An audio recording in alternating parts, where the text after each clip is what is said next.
30 ನಿಮಿಷದಲ್ಲಿ ಬರೆದಿದ್ದರೆ pizza free ಅಲ್ವಾ? ಆದ್ರೆ ಸರ್ ಬರೀ 1 ನಿಮಿಷ. ಪ್ರತಿ ಡೆಲಿವರಿಯ ಇದೇ ಕತೆ. ನನ್ ಸರದಿ ಯಾವಾಗ ಬರುತ್ತೆ? ಬಿಟ್ಟು ನಿನ್ನ ಸರದಿ ಬಂತು.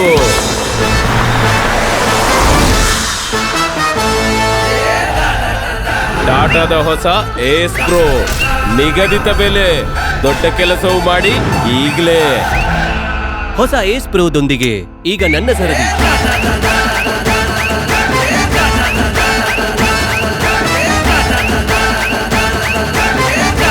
ಜೊತೆಗಿದೆ ಅತ್ಯುತ್ತಮ ಟ್ರಕ್ಸ್ ತಯಾರಿಸುವ ಟಾಟಾದ ಭರವಸೆ. ಟಾಟಾ ಏಸ್ ಪ್ರೋ ಬೈ ಫ್ಯೂಲ್ ಈಗ ನನ್ನ ಸರದಿ. ಈಗ ಏಸ್ ಪ್ರೋ ಪೆಟ್ರೋಲ್ ಮತ್ತು ಇವಿ ನಲ್ಲೂ.